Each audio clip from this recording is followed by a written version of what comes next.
Okay, welcome to NSSC classes. आज जो sheet पढ़ा रहा हूँ वो आपके सामने ग्रुप में भी मैंने डाल दी है और आप लोग को मैंने प्रिंट आउट दे दिया। आज थोड़ा सा उस कागज़ पे फोकस करिएगा जो मैंने प्रिंट दिया है। जो मैंने अभी 2-3 दिनों में पढ़ाया है वो सारी चीज़ें यहाँ पे मैंने इंक्लूड कर दी हैं और इसको और अपडेटेड बना करके आपको दिया है। ये वही टॉपिक है जो हम कल पढ़ रहे थे, थोड़ा सा इसमें रिविजन होगा, थोड़ा सा हम आगे बढ़ेंगे। ये शीट आज कंप्लीट हो जाएगी। आज मेरी कोशिश है कि इसको कंप्लीट कराऊं, ठीक है। अगर इसमें टाइम लगता है आधा घंटा ऊपर भी तो लग जाए, लेकिन यही क्लास आज पहले कंप्लीट होगी, देन हम कल दूसरा टॉपिक देखेंगे। फिलहाल जो हमने पढ़ा था वहीं से शुरू कर रहे हैं कि कॉन्स्टिट्यूशन क्या होता है। यू आर नॉट ऑडिबल बेटा, आई एम ऑडिबल। हाँ, आवाज आ रही है? आवाज आ तो रही है ऑन, या मोबाइल में चेक कर रहे हैं? हाँ, कौन देखो बताओ, और लोग आवाज आ रही कि नहीं आ रही है?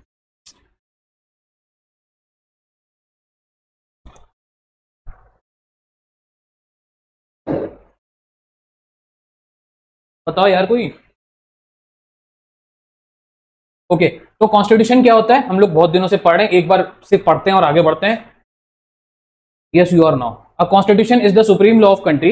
एक कॉन्स्टिट्यूशन किसी भी कंट्री का सबसे बड़ा लॉ होता है, लेइंग डाउन द स्ट्रक्चर, जिसके अंदर उसका स्ट्रक्चर दिया रहता है, उसकी पावर्स दी रहती हैं और साथ में उसके फंक्शन की बात की जाती है। किसके फंक्शन की? गवर्नमेंट के फंक्शन की बात की जाती है। ये सारी बातें कहाँ होती हैं? कॉन्स्टिट्यूशन के अंदर होती हैं। एंड साथ में कॉन्स्टिट्यूशन लोगों को क्या देता है? सिटीजन्स को क्या देता है? फंडामेंटल राइट देता है। ये तो क्लियर है। आगे देखो, it provides the legal framework for governance, और साथ में क्या करता है? ये लीगल फ्रेमवर्क देता है गवर्नमेंट को, गवर्नमेंट चलाने का, मतलब लॉ बना के देता है। Delineating the separation of powers among the legislature, यानी सेपरेशन ऑफ पावर मतलब हो जाए, जो पावर्स होती हैं वो 3 हिस्सों में बांटता है। हम 3 हिस्से पढ़े थे, लेजिस्लेचर, एग्जीक्यूटिव और जुडिशरी में पावर को बांटी जाती है। And establishes the rule of law, और साथ में क्या होता है? रूल ऑफ लॉ एस्टेब्लिश करता है। रूल ऑफ लॉ यानी कानून कैसे चलेगा उसके बारे में बताता है। आर्टिकल 13-14 में हम इसके बारे में पढ़ेंगे। उसके बाद हम कल पढ़ रहे थे कैबिनेट मिशन के बारे में। कैबिनेट मिशन प्लान मई से जून 1946 को आया, कल जो आपने पढ़ा वो, और उसके बाद कुछ एडिशनल डेट्स के कैबिनेट मिशन प्लान कब आया याद है? कल पढ़ा था हमने, ठीक है। मई से जून 1946 में ये इसकी शुरुआत हुई। इसका आइडिया किसने दिया था? पहली बार एम एन रॉय ने दिया था 1934 में, लेकिन असली कॉन्स्टिट्यूएंट असेंबली बनी 1946 में। शुरुआत यहां पे हुई, लेकिन बन के तैयार हुई असेंबली 1946 में, जिसको हमने बोला cabinet mission plan. Cabinet mission plan का क्या मकसद था? यहां लिखा हुआ है। कैबिनेट मिशन प्लान का जो पर्पस था वो था to discuss India transfer of power. क्या चीज डिस्कस करना?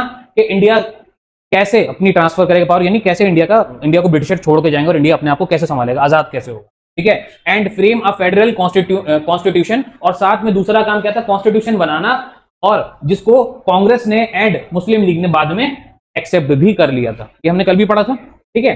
अब आगे देखो, इसके जो मेन मेंबर्स थे, किसके? कैबिनेट मिशन प्लान के जो मेन मेंबर जो प्रपोजल दिए थे वो कौन थे? लॉर्ड पैथिक लॉरेंस थे, जो कि उस टाइम सेक्रेटरी इंडिया के चल रहे थे। सर स्टफर्ड क्रिप्स थे, जो कि former leader of Cripps mission के थे। क्रिप्स मिशन यानी इससे पहले एक मिशन आया था, क्रिप्स मिशन प्लान पढ़ा था आप लोगों ने, उसके क्या थे? लीडर थे, इसमें सेकंड नंबर पे थे। और फर्स्ट लॉर्ड ऑफ द एडमायरल्टी, यानी ये भी एक पोस्ट होल्ड किए हुए थे, इनका नाम था ए वी अलेक्जेंडर। ये 3 लोग थे, ये भी मैंने आपको ऑलरेडी पढ़ाया था, नोट्स के फॉर्म में मैंने दे दी ताकि आपको पढ़ने की भी आसानी हो।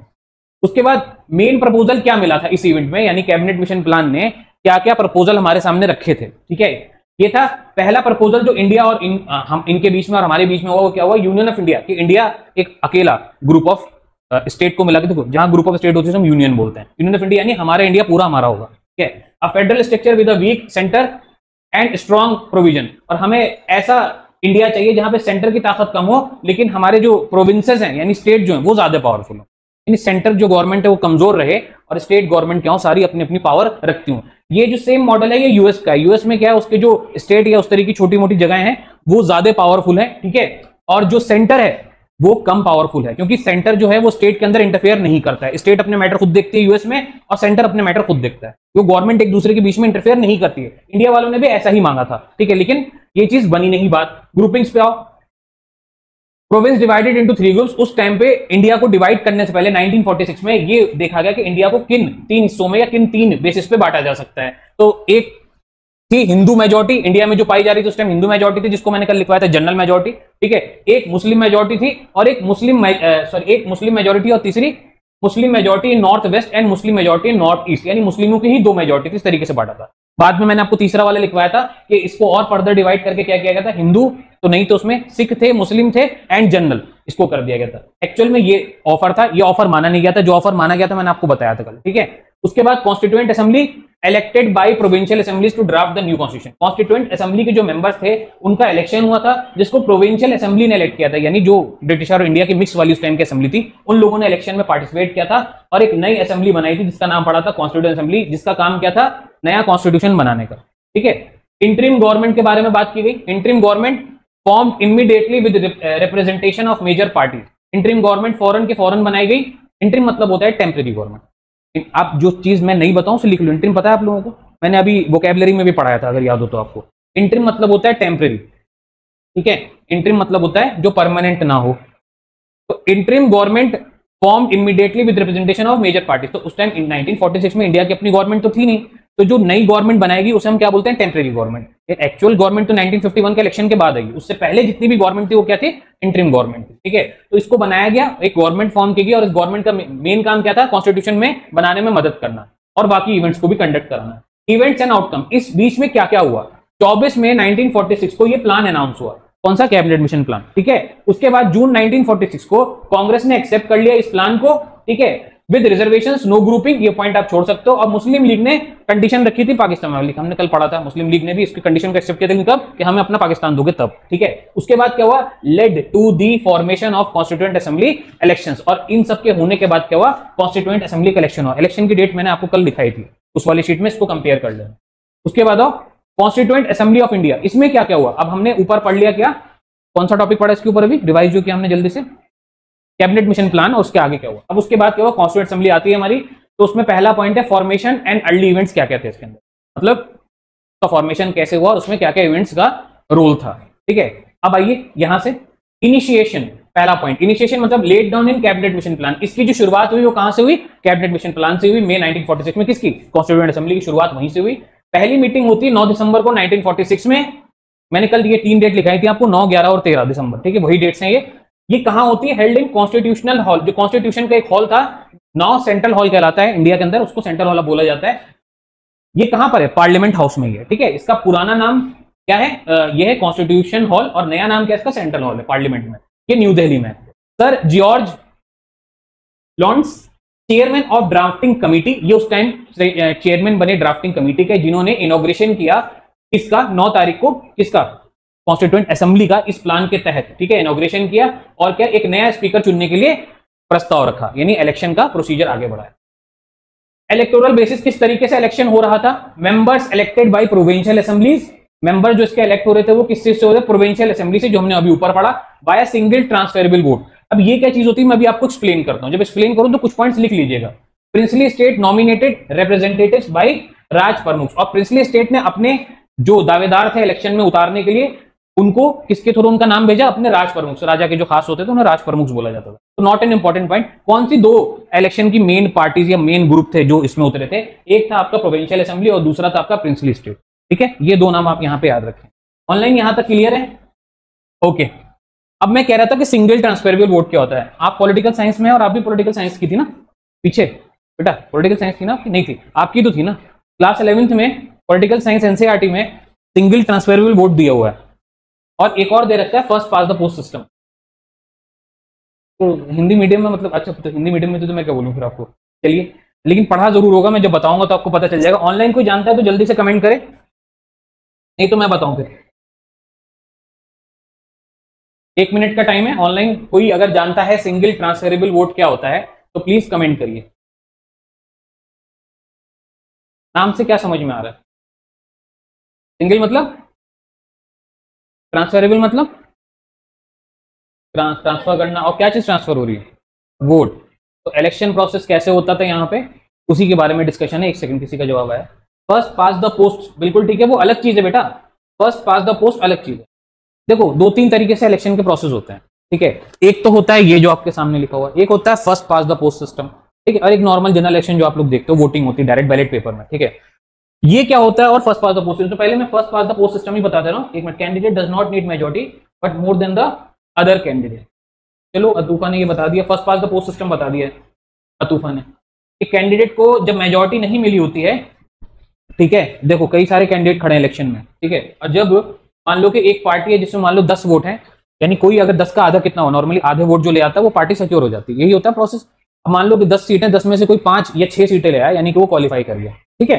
अब first past the post system में क्या था, कौन पहले, जैसे मान लो कई सारी पार्टी 5-6 सीटें ले आई, कई सारी पार्टी ले, अब भाई सब थोड़ी वो बना लेंगी क्या कहते हैं गवर्नमेंट, तो मान लो कि 3 पार्टी, तीनों की 6-6 सीटें हैं, लेकिन कैसे हो जाएगा, 6-6 सीटें हो नहीं पाएगा, बराबर करो, 10 है तो यानी 3-3 सीटें, फॉर एग्जाम्पल 10 में से 4 पार्टी खड़ी थी, जिसमें 3 पार्टी को 3-3 सीटें मिली, यानी 9 सीटें हो गई, एक सीट गई किसी और को, 10 हो गया। इस तरीके से बंटवारा, जो एक वाली वो तो वैसे ही हार गई क्योंकि उसका एक था। अब लड़ाई क्या होगी, 3-3-3, अब उन 3 में से जीता कौन, क्योंकि तीनों के 3 भरे, लेकिन चाहिए कितने थे आपको, कम से कम 5, कोई भी 5 नहीं लाया, तो अब कैसे डिसाइड होगा, ऐसे डिसाइड होगा कि कौन एक, जो एक मान लो कि जो एक खारिज हुआ है, वो अपना वोट, जो पार्टी हारी वो अपना वोट क्या करे, किसी एक को दे दे, तो क्या होगा, कोई एक पार्टी आगे निकल जाएगी, जो पहले, या तो जो पहले आगे निकल जाए वोटिंग में, ठीक है, या फिर जो ज्यादा वोट ले आए हारने के बाद भी, उसे हम first past the post system के अंदर डील करते हैं। अब होता है सिंगल ट्रांसफरेबल वोट। अब ये जो वोट ट्रांसफर हुआ एक पार्टी का दूसरी पार्टी की तरफ, उसे हम बोलते हैं सिंगल ट्रांसफरेबल। एक उनका वोट था, उन्होंने क्या किया, अपना वोट, क्योंकि उनका वोट तो वैसे ही वेस्ट हो गया, तो उनसे बोला गया कि आप अपना वोट क्या करिए, किसी दूसरी पार्टी को दे दिए जिससे उस पार्टी का कैंडिडेट जीत जाए, तो इन्होंने अपना वोट उठा के किसी और को दे दिया, ऐसे हमने बोला सिंगल ट्रांसफरेबल वोट। इस प्रोसेस को बोला सिंगल ट्रांसफरेबल। क्लियर है, vote can be transfer to the other candidate. जो मैंने बताया बेटा वो समझ में आ गया, बिल्कुल ठीक है, अतुफा ने बिल्कुल सही बोला है। प्रोपोर्शनल रिप्रेजेंटेशन भी इसको कहा जाता है, प्रोपोर्शनल रिप्रेजेंटेशन भी कहा जाता है, यानी एक टॉफी है आपके पास, आपको 4 लोगों में बांटनी है, तो उसको प्रोपोर्शनल मान लीजिए कि 1, 2, 3 लोग हैं जो किसको, ए बी सी को वोट दे रहे हैं, ठीक है। अब इनको क्या है ना, जैसे नॉर्मली आप वोट देने जाओगे तो कितने लोगों को वोट दे सकते हो, एक को ना, इसमें ऐसा नहीं होता है। इसमें क्या होता है कि मान लीजिए ये जो बंदा है, इसको मान लीजिए बी ज्यादा पसंद है, ठीक है, तो पहला ये वोट अपना किसको देगा, पहला ये वोट देगा बी को। अब इसके बाद ये नहीं है कि इसको बाकी लोग को वोट नहीं देना, इसको प्रेफरेंस वाइज क्या है, बाकी लोग को भी वोट देना, यानी अगर इसको ये कम पसंद है तो इसको उसने दिया सेकंड नंबर पे वोट, और इसको उसने दिया थर्ड। एक ही वोट को इसने क्या किया, 3 लोगों में बांटा, दैट इज प्रोपोर्शनल, बांट दिया ना प्रोपोर्शन, एक ही वोट को 3 लोगों में बांटा। लेकिन उसमें क्या किया इसने, इसको क्या किया, पहली प्रेफरेंस दी, तो इसको बोलेंगे हम प्रेफरेंस वोटिंग। एक और नया वर्ड होता है प्रेफरेंस वोटिंग। हम अपनी प्रेफरेंस, यानी जो मुझे ज्यादा पसंद है मैंने उसे भी वोट दिया, जो नहीं पसंद उसके बाद उसे वोट दिया, और जो बिल्कुल नहीं पसंद उसके बाद मैंने बोले वोट मुझे सबको देना है। ऐसा नहीं कि मैं किसी एक को वोट नहीं दूंगा, मेरी इनसे दुश्मनी है तो मैंने इन्हें तीसरे नंबर पर रख दिया। ऐसे ही सब अपना वोट देंगे। मान लो इन्होंने इनको पहले पे, इनको तीसरे पे, इनको दूसरे पे रखा, ठीक है, इन्होंने इसको पहले पे, इसको दूसरे पे और इसको तीसरे पे रखा। अब मान लो कि अब इसमें हम वोट कैसे देखेंगे, इसमें हम ये देखेंगे किसको नंबर 1 ज्यादा प्रेफरेंस। अब मान लो नंबर 1 ए वाले भाई साहब को ज्यादा मिली, अगर आप देखो तो इनको 2 लोगों ने नंबर 1 पे रखा है, तो ये जीत गए, ये आ गए फर्स्ट, ये हो गए इलेक्ट, बाकी लोग क्या हुए गए। अब यही है कि भाई अगर ये 4 होते, मान लो एक और होता बंदा, ठीक है, समझना, अगर ये चौथा और होता और चौथे वाले ने बिल्कुल पहले वाले की तरह वोट दिया होता, यानी सेकंड को, देन 1 को, देन थर्ड को। अब यहां क्या हुआ, एक एक तो 2, मतलब एक एक 2 वोट आए हुए थे, और 2 को भी पहले नंबर पे वोट मिल गया ना, फर्स्ट नंबर पे 2 को भी मिल गया पहले नंबर पे, यानी 2 भी क्या हो गया, इनको जो क्या थे फर्स्ट जो इलेक्ट हुआ उसके भी 2 वोट, और जो सेकंड नंबर पे आया उसके भी 2 वोट। लेकिन इसमें सेकंड नंबर हुआ नहीं क्योंकि दोनों के बराबर वोट है। अब इसमें क्या होगा, इसमें बोला जाएगा कि मान लो इसमें तो क्या होगा, टाई होगा, इस वाले केस में क्या होगा, टाई होगा 2 कैंडिडेट के बीच, इसमें कोई ट्रांसफर नहीं हो सकता, ठीक है। लेकिन मान लो कि अब इसी में 5वां कोई बंदा है, इस 5वें बंदे ने किसे वोट दिया बेटा, थर्ड को, इसको वोट दिया पहले थर्ड को, देन उसने अपने नंबर 2 पे किसको रखा, मान लो 2 को ही रखा है, और आखिरी पे 1 को। क्लियर है। अब इनका वोट तो वेस्ट हो गया, 3 को तो 2 वोट मिले ही नहीं थे, 3 को तो एक ही वोट मिला ना। अब इनसे क्या बोला जाएगा कि आप अपना एक वोट जो है, ये जो 3 वाला है, या तो आप 2 को दे दीजिए पहले, यानी आप अपने पहली चॉइस पे या तो 2 को रख दीजिए या तो 1 को रख दीजिए, ताकि क्या हो, जो टाई हो रहा है ना इनमें वो टूट जाए, आपका एक वोट अगर ट्रांसफर हो जाए, वो होता है सिंगल ट्रांसफर। एक ही फिगर में मैंने आपको सारी चीजें बता दी कि कब किस चीज की जरूरत पड़ती है। सिंगल ट्रांसफर वोट जब आएगा जब टाई फंसेगा, वैसे नहीं आएगा, ठीक है। और प्रोपोर्शनल रिप्रेजेंटेशन आपको बराबर में सबको वोट बांटना होगा, सिंपल वर्ड्स में, ठीक है। अब ये क्लास 11 के एनसीईआरटी में भी दिया हुआ था, पर इस तरीके से नहीं, उसमें लंबी डेफिनेशन दी हुई, मैंने आपको थोड़ा शॉर्ट में बता दिया, ठीक है। इसमें इतना ध्यान नहीं देना, एमसीक्यूज में भी नहीं आएगा, बस समझ जाओ, कल को कोई पूछे तो तुम्हें पता होना चाहिए क्या होता है, ठीक है। हाँ ये वहीं पे होता है जी, पार्लियामेंट के वोटिंग या इलेक्शन, वो जो बड़े लेवल पे वोटिंग होती है राज्यसभा लोकसभा, ये वहां पे फॉलो किया जाता है। अच्छा इंडिया में ये फॉलो नहीं किया जाता, इंडिया में तो जनरल इलेक्शन होते हैं, मतलब इंडिया में लोकल लेवल पे फॉलो नहीं किया जाता, लेकिन यूएस में लोकल लेवल पे भी फॉलो किया जाता है। इंडिया में ये लोकल लेवल पे फॉलो नहीं किया जाता, यानी हम आप नहीं इसको फॉलो कर सकते, लेकिन यूएस में ये फॉलो होता है। जहां पे अगर वहां पे भी टाई होगी ना, तो वहां पे ये नहीं कि री इलेक्शन करो, ऐसा कुछ नहीं होता है। वहां पे क्या होगा, वहां पे इस तरीके के प्रोसीजर्स भी अप्लाई कर दिए, ठीक है। इंडिया में ये नहीं होता, बस इंडिया में सिर्फ पार्लियामेंट में ये चीज फॉलो की जाती है, जहां प्रेसिडेंट इलेक्शन 93 हुआ करते थे 389 में से, और जब पाकिस्तान चले गए तो 93 हुआ करते थे 389 में से, और जब पाकिस्तान चले गए तो हमारे पास 70 रहेगा, और प्रिंसली स्टेट कितनी पाकिस्तान की तरफ चलेगी, 20 चलेगी थी। अगर आप इसको कैलकुलेट करो, कंपोजिशन कहां था, यही, ओके, यहीं से शुरू कर रहा हूं कंपोजिशन से। तो ये कंपोजिशन कल भी पढ़ाया था मैंने, वही रिपीट है, ठीक है। कंपोजिशन में हमारे पास टोटल मेंबर्स पार्टीशन से पहले इंडिया के पास 389 प्रोविंसेस एंड प्रिंसली स्टेट मिलाकर के थी। उसके बाद जब पार्टीशन हुआ, जो पाकिस्तान में 90 जो हिस्से चले गए हमारे, उसके बाद हमारे पास 299 सीट्स बची थी। अगर हम इसका और ब्रेक डाउन करें पोस्ट पार्टीशन, पार्टीशन से पहले, तो इंडिया के पास 296 सीट थी, और जब पार्टीशन हुआ तो इंडिया के पास 229 सीट्स बची थी। प्रिंसली स्टेट 93 थी, और जब पार्टीशन हुआ तो हमारे पास 70 स्टेट रह गई थी, यानी 20 स्टेट चली गई थी आपकी कहां, 20 स्टेट चली गई थी पाकिस्तान में बंटवारे के बाद। ऐसे ही ऊपर 70 स्टेट चली गई थी, अराउंड 70 के आसपास चली गई थी इसके पास, पाकिस्तान के पास। उसके बाद 15 हमारी फीमेल मेंबर्स थी जिन्होंने पार्टिसिपेट किया था कॉन्स्टिट्यूएंट असेंबली और उसकी प्रोसीडिंग्स में। उनमें से 5 इंपॉर्टेंट जो एग्जाम में पूछी जाती हैं अक्सर, वो यहां लिखी हुई हैं। इसमें सबसे मेन थी सरोजनी नायडू मद्रास से, हंसा मेहता बड़ौदा से, दुर्गाबाई देशमुख मद्रास से, बेगम एजाज रसूल कश्मीर से, विजय लक्ष्मी पंडित यूनाइटेड प्रोविंस से। ये है जो मैंने अभी आपको पढ़ाया था, ठीक है। अब आइए रोल एंड फंक्शंस पे आइए।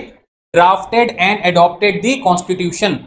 तो भाई इसका मेन काम क्या था, कॉन्स्टिट्यूएंट असेंबली का ड्राफ्ट करना और बनाना, कॉन्स्टिट्यूशन को एडॉप्ट करना, कॉन्स्टिट्यूशन को बना के तैयार करना कॉन्स्टिट्यूशन को। अब मैं थोड़ा हल्के बोल रहा हूं, ठीक है, अब मैं थोड़ा हल्के बोल रहा हूं ताकि आपको जल्दी ना सुनाई दे, शायद तेज बोलने से आपको दिक्कत हो रही हो। Acted as provincial legislature until 1952। ये जो कॉन्स्टिट्यूएंट असेंबली थी, इसी ने जब तक फ्रेश इलेक्शन नहीं हुए, 1952 में जाके फ्रेश इलेक्शन का रिजल्ट आया था, तब तक इसने ही गवर्नमेंट या फिर लेजिस्लेचर को चलाया था अंग्रेजों को, यानी इसके जो मेंबर्स थे वही इंडिया को चला रहे थे। ये वाली बात यहाँ पे लिखी हुई है, 1952 तक इसने ही सारा काम संभाला। कॉन्स्टिट्यूएंट असेंबली का ये रोल सिर्फ कॉन्स्टिट्यूशन बनाना ही काम नहीं था, गवर्नमेंट भी चला रहा था बैक से, ठीक है। उसके बाद framed fundamental rights, directive principles and governance structure. साथ में क्या हुआ, फंडामेंटल राइट्स भी इसने बनाया, क्योंकि कॉन्स्टिट्यूशन इसने बनाया, कॉन्स्टिट्यूशन में फंडामेंटल राइट्स हैं, तो ऑब्वियस बात है हमारी फंडामेंटल राइट्स किसने बनाई, कॉन्स्टिट्यूएंट असेंबली ने बनाई। डायरेक्टिव प्रिंसिपल्स किसने बनाए, कॉन्स्टिट्यूएंट असेंबली ने बनाए। और गवर्नमेंट का जितना भी स्ट्रक्चर है, वो तीनों बॉडीज, लेजिस्लेचर, एग्जीक्यूटिव और जुडिशियल, वो भी किसने बनाया, वो भी हमारा इसी ने बनाया, ठीक है, constituent assembly. Debated and reconciled diverse social, religious and political views. और साथ में क्या, इसमें डिबेट होती थी, बातचीत होती थी, और रिकंसील्ड डाइवर्स सोशल, यानी कि और भी कई सारे मुद्दों पे बात होती थी, चाहे वो सोसाइटी से रिलेटेड हो, चाहे वो रिलीजन से रिलेटेड हो, चाहे पॉलिटिक्स से रिलेटेड हो, उन पे भी कॉन्स्टिट्यूएंट असेंबली काम करती थी, उनका ये भी रोल था, ठीक है। इसके बाद इंपॉर्टेंट प्री असेंबली इवेंट्स। इसके बनने से पहले एक कुछ इवेंट्स इंपॉर्टेंट क्या थे, प्री असेंबली इवेंट्स, ठीक है। अगस्त 1946 तो सितंबर से अक्टूबर 1946 में provincial elections to constituent assembly हुए, ठीक है, जो प्रोविंसेस के इलेक्शन थे वो हुए, और उसमें उसके बाद मीटिंग होती है कॉन्स्टिट्यूएंट असेंबली की। अगेन ये वाला पॉइंट रिपीट हो रहा है, हमने ऊपर भी पढ़ा। 9 दिसंबर 1946 को प्रेसिडेंट डॉक्टर सच्चिदानंद सिन्हा चुने जाते हैं। तो who was the first president of constituent assembly, doctor Sachchidanand Sinha. लेकिन ये कैसे थे कि टेम्परेरी थे, 2 दिन के लिए सिर्फ इलेक्ट हुए थे। इनको इलेक्ट क्यों किया गया, क्योंकि उस टाइम पे डिसाइडेड नहीं था कि किसको इस कॉन्स्टिट्यूएंट असेंबली का हेड बनाया जाए, तो उस टाइम पे जल्दी में इनको बना दिया गया। इनको किस बेसिस पे बनाया गया, सीनियरिटी के बेसिस पे बनाया गया, ठीक है। जो सबसे सीनियर था पार्टी में या जिसकी एज सबसे ज्यादा थी, उसका एक्सपीरियंस भी ज्यादा होता है पार्टी में, इसलिए इनको, ये सबसे एजेड थे और सबसे सीनियर थे, तो इनको चुन लिया गया कि जब तक कोई नया नहीं बनना तब तक आप संभाल लीजिए, आपका एक्सपीरियंस बहुत ज्यादा है। उसके 2 दिन बाद ही नाम सजेस्ट हुआ, मीटिंग चलती रही, और फाइनली जो इसके मेन बने आपके कॉन्स्टिट्यूएंट असेंबली के हेड, वो कौन बने, डॉक्टर राजेंद्र प्रसाद साहब, ठीक है। और ये क्या बने, ऑब्वियसली बात है प्रेसिडेंट की पोजीशन पे बने ये, और ये कब अपॉइंट हुए थे, 11 दिसंबर 1946। 9 तारीख को ये और 11 तारीख को ये, यानी 9 को ये 11 को ये हट गए होंगे सिन्हा, ठीक है। अब इसके बाद क्या हुआ, 13 दिसंबर को जवाहरलाल नेहरू ने क्या किया था, ऑब्जेक्टिव रेजोल्यूशन पास किया था। इसके बारे में हमने थोड़ी सी डिटेल कल पढ़ ली, आगे देखते हैं। टोटल सेशंस, कितने कॉन्स्टिट्यूएंट असेंबली की मीटिंग साल में कितनी बार हुई, तो टोटल 11 बार इसकी मीटिंग हुई, ठीक है। उस 11 बार में ये मीटिंग टोटल मिला के 165 दिन चली, यानी एक दिन कभी मीटिंग हुई तो वो एक दिन जाते थे, तो 15-20 दिन एक ही जगह मीटिंग चलती ही रहती थी, घर भी नहीं। तो अगर हम टोटल देखें तो 165 दिन ये मीटिंग हुई, जिसमें टोटल 2385 घंटे तक बातचीत हुई है टोटल इन 165 दिनों में। और ये जो मीटिंग चली है वो 18 दिसंबर 1946 से 24 जनवरी 1950 तक चली है। टोटल कितने हो गया, 2 साल 11 महीने और 18 दिन, ये आप इसमें ऐड कर लीजिए, मेरा छूट गया लिखने के। तो टोटल जो टाइम पीरियड था वो 2 साल 11 महीने और 18 दिन था, जिसमें 165 दिन ही मीटिंग हुई थी, लेकिन साल कितने गुजर गए थे? 2 साल 11 महीने और 18 दिन। आखिरी मीटिंग कॉन्स्टिट्यूएंट असेंबली की हुई 24 जनवरी 1950 को। अब मेरा क्वेश्चन है कि पहली मीटिंग कॉन्स्टिट्यूएंट असेंबली की कब हुई? पहली मीटिंग कॉन्स्टिट्यूएंट असेंबली की कब हुई? 9 दिसंबर, जिस दिन इंटरिम प्रेसिडेंट चुने गए थे। और आखिरी मीटिंग हुई है 24 जनवरी 1950 को। ठीक है, अब देखिए की ऑफिस बियरर्स। अब इसमें कॉन्स्टिट्यूएंट असेंबली में मेन कौन लोग थे? तो प्रेसिडेंट कौन थे? हमने ऊपर पढ़ा, डॉक्टर राजेंद्र प्रसाद थे। वाइस प्रेसिडेंट कौन थे? एससी मुखर्जी थे। जब भी कोई प्रेसिडेंट इलेक्ट होता है तो साथ में वाइस प्रेसिडेंट को भी इलेक्ट किया जाता है। और उसके बाद सेक्रेटरी कौन थे? सर बी एन राय सेक्रेटरी थे। ठीक है, इसके, और के एम मुंशी इसके मेंबर थे। ठीक है, के एम मुंशी साहब इसके मेंबर थे। अब मैंने कल पढ़ाया था कि हमारे पास 8 और 13 मेजर एंड माइनर कम्युनिटी। ठीक है, उनमें से 10 इंपॉर्टेंट हैं जो एग्जाम में आती हैं। 8 और 13 मैंने कल पढ़ाया था ना, कितनी हो गई? 8 और 13 21। एक और थी जिसको हम एडहॉक कमेटी बोलते थे, उसको अगर हम जोड़ लें, एडहॉक मतलब टेम्पररी होता है, तो अगर जोड़ लें तो 22 हो गई। ठीक है, तो वैसे 22 थी, उनमें से 10 जो एग्जाम में पूछी जाती हैं वो ये 10 हैं। और इन 10 कमेटी का हेड कौन था यहाँ लिखा हुआ है, चेयरमैन कौन था। हर एक कमेटी का अपना एक चेयरमैन होता था और हर एक कमेटी का अपना एक काम होता था जो उसको करना होता था। कॉन्स्टिट्यूशन बनाने के लिए हर एक को काम बांट दिया गया था। ठीक है, तो अब हम देखते हैं कि कौन सी, ये 10 ही आपको पढ़नी और कोई नहीं पढ़नी। टोटल कितनी थी? 22 थी। ठीक है, मेजर और माइनर मिला के टोटल 22 थी और उनमें से 10 हमको पढ़नी। ठीक है, एग्जाम के लिए। ड्राफ्टिंग कमेटी यानी जो मेन थी सबसे, जिसका काम ही था ड्राफ्ट करना, कॉन्स्टिट्यूशन बनाना, उसको कौन हेड कर रहा था? उसको बी आर अम्बेडकर यानी फादर ऑफ द कॉन्स्टिट्यूशन। इसका मेन काम क्या था? कॉन्स्टिट्यूशन बनाना। ठीक है, प्रिपेयर करना। उसके बाद दूसरी कमेटी थी, वो थी स्टीयरिंग कमेटी। स्टीयरिंग कमेटी को हेड कर रहे थे जवाहरलाल नेहरू। ठीक है, अगर आप देखें जवाहरलाल नेहरू, 3 कमेटी यहां पर है उनकी। जवाहरलाल नेहरू की स्टीयरिंग कमेटी है, यूनियन पावर कमेटी है और यूनियन कॉन्स्टिट्यूशन कमेटी है। अगर आप ध्यान दें तो यूनियन वाली जो कमिटीज हैं वो ज्यादातर जवाहरलाल नेहरू ने हेड की, अगर एग्जाम में याद रखना हो। ठीक है, उसके अलावा एक स्टीयरिंग वाली की। ठीक है, तो इसमें क्या काम था? इस वाली कमेटी में डायरेक्ट असेंबली वर्क, असेंबली का कोई भी काम दिन का जो भी होता था वो इनको देखना होता था, और एजेंडा आज किस मुद्दे पे बात होगी वो इनको बताना होता। कमेटी का काम ये होता था। यूनियन पावर कमेटी जो कि जवाहरलाल नेहरू चला रहे थे, वो डिफाइन करते थे सेंटर और स्टेट के रिलेशन के बारे में। वो क्या बताती थी? सेंटर और स्टेट का रिलेशन कैसा होगा। ठीक है, मतलब जो हमारा कॉन्स्टिट्यूशन बन के आएगा उसमें सेंटर को कैसी पावर दी जाएगी, स्टेट को कितनी पावर दी जाएगी, और सेंटर स्टेट दोनों मिलकर क्या क्या काम करेंगे, वो सारा जो भी लॉ बनाए जा रहे थे कॉन्स्टिट्यूशन के अंदर, वो इस कमेटी के अंदर और भी मेंबर्स थे, इनके नीचे और भी मेंबर्स थे, वो मिलकर के बना रहे थे। उसके बाद आई प्रोविंशियल कॉन्स्टिट्यूशन असेंबली, जो कि सरदार वल्लभ भाई पटेल ने हेड की। और अगर एक और आप देखें तो सरदार पटेल की एडहॉक कमेटी भी थी, यानी टेम्पररी कमेटी सिटीजनशिप को लेकर के एक कमेटी और थी। ठीक है, तो ये आपको याद करना होगा। तो ये क्या काम कर रही थी? ये वाली कमेटी ये ड्राफ्ट कर रही थी प्रोविंशियल कॉन्स्टिट्यूशन को। जो प्रोविंशियल कॉन्स्टिट्यूशन था, यानी एक part of the constitution, main part of the constitution, वो ड्राफ्ट इनको करना था। और इसके बाद अगर हम देखें एडवाइजरी कमेटी फंडामेंटल राइट्स पे, ये जो कमेटी थी किस चीज पे काम कर रही थी? नाम से ही पता चल रहा है, फंडामेंटल राइट्स बनाने का काम कर रही थी। इसको भी हेड कौन कर रहे थे? सरदार वल्लभ, अच्छा 3 हो गए, सरदार वल्लभ भाई पटेल, सरदार पटेल और सरदार वल्लभ भाई पटेल, इनकी 3 हो गई। ये वाला क्या काम था? फंडामेंटल राइट को बनाना। तो अगर एग्जाम में पूछता है कि किस कमेटी ने फंडामेंटल राइट को बनाया, तो आंसर होगा सरदार वल्लभ भाई पटेल की कमेटी ने बनाया, जिसका नाम था एडवाइजरी, एडवाइस करने। उसके बाद आए यूनियन में जवाहरलाल नेहरू, जिसका काम था यूनियन गवर्नमेंट की पावर्स को अलग से बताना। ठीक है, उसके बाद finance and staff committee, finance के मुद्दे, पैसे कैसे कहां जाएंगे, गवर्नमेंट का खजाना कहां होगा। ठीक है, उसको हेड किया किसने? एच.सी. मुखर्जी ने, जो कि वाइस प्रेसिडेंट भी थे। ठीक है, H C. Mukherjee. Staffing, budget and allied matters, इसमें क्या क्या देखा जाता था? कितना किसका खर्चा रखा जाएगा, ऑफिसर्स का बजट क्या होगा, और भी इससे रिलेटेड पैसे के मामले इन्होंने देखे। कमेटी नेशनल फ्लैग, झंडा बनाने वाली जो कमेटी थी, जिसने हमारा झंडा किस डिजाइन का होना चाहिए, क्या होना चाहिए उसमें, उसके ऊपर फाइनल किया, उसके हेड थे राजेंद्र प्रसाद साहब। इन्होंने ही डिजाइन सेलेक्ट किया था नेशनल फ्लैग। बनाया किसने था? पिंगली वर्मा। ठीक है, उन्होंने बनाया था और इन्होंने सेलेक्ट किया था। एडहॉक कमेटी सिटीजनशिप पे सरदार पटेल साहब देख रहे थे, एडहॉक कमेटी जो कि क्या कर रही थी? सिटीजनशिप का काम कर रही थी।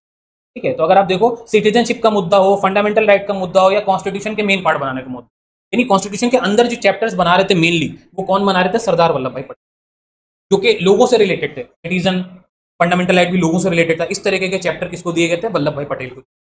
और rules of procedure committee N G Panikkar साहब के पास में थी, आज तक आया नहीं पर इंपॉर्टेंट है।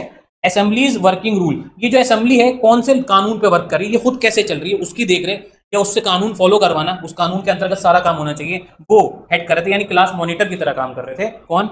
रूल्स ऑफ प्रोसीजर कमेटी में एनजी आपके लिए ऊपर की 9 ज्यादा इंपॉर्टेंट है, ये इतनी इंपॉर्टेंट नहीं है। आप देखो यहां तक क्लियर हो गया। कल कमिटीज पे हमने छोड़ा था, कमिटीज पढ़ाऊंगा यहीं पे, लेकिन कुछ 20 के पॉइंट्स थे जो मैंने आज पढ़ा दिए। अब हम आगे चलते हैं। आज मैं इस टॉपिक को ही कंप्लीट करूंगा। अगर 6:30 भी बच जाता है तो ठीक है, अगली क्लास में फिर कल करेंगे, लेकिन इसको आज पहले कंप्लीट, क्योंकि ये मेन है आपका। ड्राफ्टिंग कमेटी पे आते हैं। ऑन अगस्त 29, 1947, ठीक है, इस दिन में drafting committee of 7 members for setup. इस दिन ड्राफ्टिंग कमेटी बनाएगी 7 मेंबर को लेकर के, जिसमें 7 मेंबर कौन कौन से थे? Doctor B R. अम्बेडकर, जो कि खुद ड्राफ्टिंग कमेटी एक नई कमेटी है जिसका काम क्या था, जिसको हेड कौन करे थे? अम्बेडकर, भी हमने पढ़ा। यानी इन सब कमिटीज में सबसे मेन कमेटी कौन सी थी? Drafting committee. ड्राफ्टिंग कमेटी के चेयरमैन बी.आर. अम्बेडकर थे। उनके अलावा अकेले तो नहीं बनाते होंगे ना कॉन्स्टिट्यूशन, उनके अलावा उनके साथ और भी लोग होंगे, तो उनके साथ और कितने लोग थे? 6 लोग थे। 6 + 1 7, तो ये टोटल कितने मेंबर थे इसमें? 7। ये सवाल आता है, ठीक है। इसमें जो 7 मेंबर थे वो कौन थे? बी.आर. अम्बेडकर खुद थे, देन एन.जी. गोरे इसके अंदर सेकंड नंबर पे थे, अलादी कृष्णमस्वामी अय्यर थे, के.एम. मुंशी थे, मोहम्मद सदाउल्ला थे, बी.एल. मिटर थे, डी.पी. खेतान साहब। ये टोटल 7 मेंबर थे। अब इसमें से जो सबसे ज्यादा आता है, आपको पता ही है कौन आता है? बी.आर. अम्बेडकर, ठीक है। ये बाकी हमारे एमयू में इतना नहीं आता है, ठीक है, इतना नहीं आता, लेकिन आपको पता होना चाहिए 7 कौन थे, अंदाजा कम से कम दिमाग में। इसमें एक मुस्लिम थे, वो कभी कभी आ जाता है। वो मुस्लिम कौन थे? मोहम्मद सदाउल्ला साहब, एक ही मुस्लिम थे, ठीक है। उसके बाद इसका सेशन और टाइमलाइन क्या रहा? तो 29 अगस्त 1947 को इसने काम करना शुरू किया, है ना, यहां हमने पढ़ा। और इसकी 10 मीटिंग हुई। कॉन्स्टिट्यूएंट असेंबली की कितनी मीटिंग हुई थी? 11, ठीक है। और इसकी हुई 10 मीटिंग। ये मीटिंग बहुत जल्दी हुई, लेकिन सितंबर 1947 से लेकर नवंबर 1948 तक ये मीटिंग चली, यानी 1 साल के अंदर ये मीटिंग हुई थी सारी। उसके बाद देखिए, इन्होंने अपना जो कॉन्स्टिट्यूशन का ड्राफ्ट था पहला, वही जो कॉन्स्टिट्यूशन कब बन के तैयार हुआ, कब हुआ? 26 नवंबर 1949 को बना के रेडी कर दिया, ठीक है। और इसमें मेन चीजें क्या निकल गई, कुछ खास बातें, कि draft constitution presented on 4 November 1948। Draft constitution बन के आ गया था 4 नवंबर 1948 को, लेकिन वो पहला ड्राफ्ट था, आखिरी ड्राफ्ट। यानी कई बार पब्लिक के सामने कॉन्स्टिट्यूशन रखा गया और उनसे पूछा गया इसमें कोई कमी तो नहीं है। पब्लिक को बुलाया जाता था पार्लियामेंट में, वहां मीटिंग होती थी कॉन्स्टिट्यूएंट असेंबली में, और लोगों के सामने पॉइंट्स बताए जाते, लोग इसमें वोटिंग करते थे, हाँ ये चीज रखें, ये चीज नहीं रखें, मेजोरिटी के हिसाब से चीजों को, उनकी राय को लिया जाता था। कि हमारा जो फाइनल ड्राफ्ट आया था वो तो ये आया था, लेकिन जो पहला ड्राफ्ट हमारा बन के तैयार हो गया था वो हो गया था 4 नवंबर 1948 को, ठीक है। उसके बाद इस ड्राफ्ट को रिवाइज किया गया था, यानी फाइनली ये वाला ड्राफ्ट जब फाइनली सबकी राय लेकर के जब तैयार हुआ फाइनली, वो कौन सा दिन था? 31 अक्टूबर। ड्राफ्ट मतलब कॉन्स्टिट्यूशन की पहली किताब तैयार हुई, तो अभी तक लोगों के सामने नहीं आई थी, पर लोगों से पूछ के बनाई जा रही थी। तो उसका जो फाइनल ड्राफ्ट तैयार हुआ था, यानी वो उसके फाइनल ड्राफ्ट समझ लो, उस पर कवर लगा दिया गया, उसकी प्रिंटिंग कर दी गई, डिजाइन बना दिया गया, वो सब जब कर लिया गया, वो डेट थी 31 अक्टूबर 1940। और फिर इसको फाइनली कहां बाहर निकाला गया? 26 नवंबर 1949 को। उस पर एक बार फाइनल मीटिंग हुई और देन उसके बाद 1950 को लोगों के सामने रखा, ठीक है। एडॉप्शन एंड एनफोर्समेंट डेट, ये सवाल आता है, यहां से सवाल आता है। एडॉप्ट किया गया था 26 नवंबर 1949 को। उस दिन टोटल कितने लोगों ने इसको, उस दिन वोटिंग हुई थी, टोटल कितने मेंबर्स थे बेटा हमारे पास? 299, याद है आपको? 299 रहे थे, उसमें से 284 लोगों ने इस कॉन्स्टिट्यूशन को ओके कर दिया। अगेन अगर 50% लोग नहीं मना कर देते तो ये कैंसिल हो जाता, दिन फिर से ड्राफ्ट बनाना पड़ता, ठीक है। लेकिन इस दिन आप अगर देखो तो लगभग 95% लोगों ने इसको ओके कर दिया था, ठीक है। अब प्रोमलगेटेड इन्फोर्स्ड, ये जो है इन्फोर्स बोल दे, या फिर एग्जाम में अगर वर्ड आ जाए प्रोमलगेटेड, एक ही मतलब होता है दोनों का, ठीक है। ये लोगों को कब दिया गया? 26 जनवरी 1950 को, जो कि रिपब्लिक डे के नाम से मनाया जाता है आज भी। कॉन्स्टिट्यूशन डे कब मनाया जाता है इंडिया में? इस डेट को, जिस डेट को एडॉप्ट किया गया था, इसे हम कॉन्स्टिट्यूशन डे के याद में मनाते हैं, 26 नवंबर, जिस दिन कॉन्स्टिट्यूशन बनकर रेडी हो गया था वो कॉन्स्टिट्यूशन। ये हर साल मनाया जाता है, और इसको जो मनाया जाता है तो इसको बोला जाता है संविधान दिवस। संविधान मतलब इंग्लिश में होता है कॉन्स्टिट्यूशन, ठीक है, संविधान का दिन यानी कॉन्स्टिट्यूशन। ऑनलाइन बच्चे आवाज क्लियर है बेटा? अब तो बता दो क्लियर है? ऑनलाइन बच्चे गायब हो गए, ये पूछ रहा हूँ। ऑनलाइन कोई है? 6-7 लोग दिख रहे हैं ऑनलाइन मुझे, अभी भी ग्लिच है? यहां तक क्लियर? आगे चलते हैं, मिसलेनियस, कुछ मिसलेनियस बातें कर लेते हैं। यस सर, ठीक है, गुड। सोफिया जाफरी, ओके, नहीं अदीना जाफरी, ओके।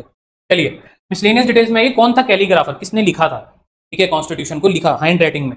कैलीग्राफी मतलब हाथ से लिखना, तो हाथ से किसने लिखा था? प्रेम बिहारी नारायण रायजादा ने, ठीक है। ओरिजिनल संस्कृत में ये लिखा हुआ था, यानी पहली बार जो लिखा गया हाथ से वो संस्कृत में था, बाद में ट्रांसलेट हिंदी में और इंग्लिश में किया, ठीक है। इलिमिनेशन तो बहुत इंपॉर्टेंट है, पहली बार कॉन्स्टिट्यूशन किस लैंग्वेज में लिखा गया? संस्कृत में लिखा गया, और लिखने वाले कौन थे? प्रेम बिहारी नारायण रायजादा साहब। ये क्वेश्चन कई बार आया एमयू में, ये दोनों क्वेश्चन। एलिमिनेशन या फिर डेकोरेशन एक ही बात होती है, मतलब क्या हो गया? किसने डेकोरेट डिजाइन बनाया कॉन्स्टिट्यूशन, कवर पेज किसने बनाया? तो सरदार भारत और नंदलाल बोस, ये 2 लोग थे मतलब इन्हीं का नाम था नंदलाल बोस का, सरदार और भारत के नाम से भी जाने जाते हैं Nandlal Bose. School artist executed borders, तो बॉर्डर्स किसने बनाए थे? नंदलाल बोस और उनके स्कूल के लोगों ने मिलकर बनाए थे। प्रिंसिपल आर्टिस्ट और इसके मेन आर्टिस्ट जिन्होंने अपने स्कूल में ये बनवाया था नंदलाल बोस और उन बच्चों से, स्कूल के बच्चों से, वो कौन थे? बिहोर राम मनोहर सिन्हा। तो इसका मेन आंसर क्या हो गया? बिहोर राम मनोहर सिन्हा। तो बी आर सिन्हा करके आता है एग्जाम, शॉर्ट फॉर्म आती है, मैंने पूरा नाम लिख दिया। बी आर सिन्हा है तो समझ जाना, और उसके अलावा अगर ये नाम नहीं होगा तो दूसरा कौन सा होगा? नंदलाल बोस। ठीक है, ये यहां तक आपका आंसर हो गया। Yes sir, it's clear. Okay okay okay, good, and it's good if it's clear. Language पे आइए। कॉन्स्टिट्यूशन किस किस लैंग्वेज में हमको दिखता है? संस्कृत में तो लिखा गया, तो उसके अलावा किस किस लैंग्वेज में ओरिजिनली आया? इंग्लिश में आया और हिंदी में भी आया। ठीक है, यानी इसके 3 लैंग्वेज हो गई, ओरिजिनली इंग्लिश, हिंदी और संस्कृत। ठीक है, हिंदी वर्जन बाद में ट्रांसलेट हुआ, हिंदी वर्जन बाद में ऑथोरेटिव ट्रांसलेट यानी ओरिजिनल का ट्रांसलेशन। ठीक है, अब आइए सिंबल, इसकी पहचान क्या थी? किसकी? कॉन्स्टिट्यूएंट असेंबली की सिंबल, और इसी को हम बोलते हैं एम्बलम, वाली को हम एम्बलम बोलते हैं। उसकी पहचान क्या थी असेंबली की? असेंबली की पहचान थी अशोका चक्र।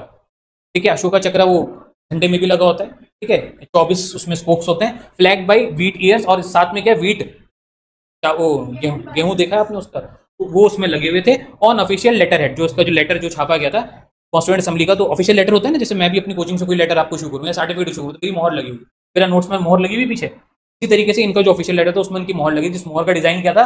अशोका चक्र, जिसके आगे पीछे व्हीट के पेड़ हल्के से लगे हुए थे। ठीक है, फर्स्ट रिटन कॉन्स्टिट्यूशन, दुनिया में पहला रिटन कॉन्स्टिट्यूशन मैंने बताया था आपको, किस कंट्री ने लिखा था सबसे पहले? यूनाइटेड स्टेट्स ने। ठीक है, और कब लिखा था ये भी लिखा हुआ है, 1787 से 89, इतने साल लगे थे इनको बनाने में। ठीक है, मतलब लिखना शुरू किया था और खत्म किया, 2 साल लगे इनको बनाने में। ठीक है, और ये लागू हुआ था एग्जैक्ट डेट 4 मार्च 1789 के बाद इंडिया ने कब किया? अब देखो ये 1789 में आया था, इंडिया ने कब बनाया था कॉन्स्टिट्यूशन? कब? 1949 में बन गया था, तो हमारे को 51 नहीं बेटा, 1950 में लोगों के सामने। तो अगर आप देखो तो कई सालों बाद हमारा कॉन्स्टिट्यूशन। ठीक है, अब हमारा नेशनल कैलेंडर कौन सा है? हमारा नेशनल कैलेंडर है साका एरा के नाम से जाना जाता है। ठीक है, जो कि स्टार्ट मतलब साका एरा से स्टार्ट होता है नेशनल कैलेंडर हमारा 22 मार्च, उसकी इंग्लिश डेट हो गई। और 78 सीई की फुल फॉर्म क्या होती है कैलेंडर में? कैलेंडर में सीई की फुल फॉर्म क्या होती है बताओ? ये तो तुम लोग बताओ यार, बहुत देर से बोलो, गेस करो। ये ब्रिटिश वो है, एक्रोनिम है सी। यहाँ पे सी की फुल फॉर्म क्या हुई बच्चों? ऑनलाइन बताइए।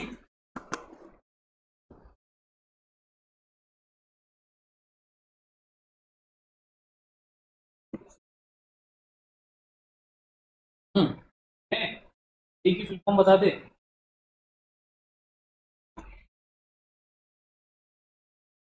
बीसी की फुल फॉर्म, अगर यहाँ बीसी लिखा होता तो क्राइस्ट, इंग्लिश कैलेंडर है ना, तो क्रिश्चियन भाई जब वो आया, क्या नाम है, क्राइस्ट आया, जीसस क्राइस्ट आया, उससे पहले है उसके बाद फोर क्लास है ना क्राइस्ट। ठीक है, और ये होता है कॉमन एरा, कॉमन एरा। बच्चों ने जवाब भी दे दिया शायद, हाँ कॉमन एरा, कॉमन एरा बोलते हैं इसको, वेरी गुड। तो भाई कॉमन एरा में 22 मार्च 1978 और कैलेंडर अडॉप्ट किया गया था ये हमारे इंडिया में। इसको अडॉप्ट कब किया गया था? 22 मार्च 19, इंग्लिश डेट हमारी ये थी, साका एरा की डेट हमारी ये थी। ठीक है, तो हमारे एग्जाम में जो डेट आती है वो ये आती है, और कैलेंडर का नाम पूछता है तो कैलेंडर का नाम है साका या फिर साका एरा। ठीक है, अब आइए एक्सपेंडिचर, कितना खर्चा है कॉन्स्टिट्यूशन बनाने में? बहुत अलग अलग जगह पे अलग अलग आंसर है, इसका कोई सही जवाब नहीं है। कहीं पे 64 लाख दे रखा है, कहीं पे 1 करोड़ के आसपास दे रखा है। ठीक है, अगर हम सिर्फ 1949 की फिगर निकालें तो 64 लाख अप्रॉक्स, और अगर 1949 से 1950 तक का एग्जाम में पूछता है तो 1 करोड़ के आसपास। तो याद रखना, अगर 1949 या फिर नॉर्मल पूछता है तो आंसर होगा 64 लाख। एक बार ये सवाल आ चुका है, और अगर एक साल ये 49 से 50 के पीरियड में पूछता है तो आंसर होगा 1 करोड़। ठीक है, 2 एमसीक्यू अलग अलग यहाँ से बन सकते हैं before Christ. Okay, law day कब मनाया जाता है? सेम जिस दिन कॉन्स्टिट्यूशन डे मनाया जाता है, ओके। इसके बाद आइए पुण्य स्वराज, क्या था? पुण्य स्वराज पहली लड़ाई थी जिसमें इंडिपेंडेंस की बात की गई थी, डिक्लेरेशन ऑफ इंडिपेंडेंस की बात पुण्य स्वराज में। पुण्य मतलब पूरी तरीके से हम स्वराज ले लेंगे, आजादी ले लेंगे, पुण्य स्वराज हिंदी में अगर मैं उसको बताऊं तो। डिक्लेरेशन ऑफ इंडिपेंडेंस कब ये पास कब हुआ था बेटा? 26 जनवरी 1930 को। कहां पे? लाहौर सेशन में, लाहौर में, मैंने बताया था इंडियन नेशनल कांग्रेस ने इसे लीड किया था, जो कि अब लाहौर पाकिस्तान का पार्ट है। डिक्लेयर्ड इंडिया, और इसका मकसद क्या था? इंडिया को कंप्लीट आजादी दिलाना ब्रिटिश रूल से, जो कि कामयाब नहीं हो पाया था। पर इस दिन को याद किया जाता है 26 जनवरी हर साल मना करके। 26 जनवरी क्या होता है? रिपब्लिक डे या इंडिपेंडेंस डे? रिपब्लिक डे होता है, ठीक है, वो इसी की याद में मनाया जाता है। उसके बाद है नेशनल एंथम और नेशनल सॉन्ग। हमारा नेशनल एंथम कौन सा है बेटा? जनगण मन है या वंदे मातरम है? नेशनल एंथम हमारा जनगण मन क्या है? बिल्कुल ठीक है, जनगण मन हमारा ऑफिशियल एंथम है। इसको लिखा किसने है? रविंद्रनाथ टैगोर साहब ने। और एडॉप्ट किया था इसको, इसकी एडॉप्शन डेट भी पूछता है। तो ये जनगण मन इंडिया ने कब एडॉप्ट किया? उसी दिन जिस दिन कॉन्स्टिट्यूशन आ रहा था लोगों के सामने, 24 जनवरी 1950, ठीक है। और वंदे मातरम बंकिम चंद्र चटर्जी ने लिखा था, ठीक है। नेशनल सॉन्ग है ये हमारा, और ये नेशनल एंथम है। ये सॉन्ग है और ये एंथम है। एंथम की ज्यादा वैल्यू होती है, ठीक है। फर्स्ट 2 स्टेंजा इसके ऑफिशियल है, यानी ऑफिस में जब भी आप शपथ लेते हो सरकारी ऑफिस में, तो आपको 2 स्टेंजा वहां पढ़ाए जाते हैं। ऑफिशियल मतलब ऑफिस के 2 स्टेंजा कंपलसरी हैं, ऐसे इसके 5 ऑफिस के स्टेंजा कंपलसरी हैं, और इसके मेन स्टेंजा भी 5 ही हैं, ठीक है। ये हो गया। अब देखो यहाँ पे शायद हमारा खत्म है। Who hosted ceremonies? तो भाई इंडिपेंडेंस डे जो मनाया जाता है, जो कि 15 अगस्त 1947 की याद में हर 15 अगस्त को मनाया जाता है, उसको पहली बार किसने होस्ट किया था? लॉर्ड माउंटबेटन ने, ठीक है। और ब्रॉडकास्ट किसने किया था? पीएम नेहरू ने, यानी वो आगे आके फ्रंट में बोले थे, स्पीच दिए थे, ठीक है। और फर्स्ट रिपब्लिक डे 26 जनवरी 1950 को प्रेसिडेंट हमारे कौन थे? डॉक्टर राजेंद्र प्रसाद थे। और यही हमारे किस चीज के प्रेसिडेंट भी थे? कॉन्स्टिट्यूएंट असेंबली के भी प्रेसिडेंट थे, ठीक है। और परेड इनकी याद में परेड हुई थी न्यू दिल्ली में, जो कि आज भी ट्रेडिशन फॉलो किया जाता है। जब भी रिपब्लिक डे होता है तो परेड होती है प्रेसिडेंट के सामने, और प्रेसिडेंट को सैल्यूट करती हुई परेड जाती है। ये जो ट्रेडिशन है वो यहाँ से शुरू, जो आज भी चला आ रहा है। यहाँ कॉन्स्टिट्यूशन के each and every important aspects मैंने कवर कर दिए हैं, ठीक है। अब कल जो हमारी नेक्स्ट क्लास होगी उसमें हम करंट अफेयर्स भी पढ़ेंगे।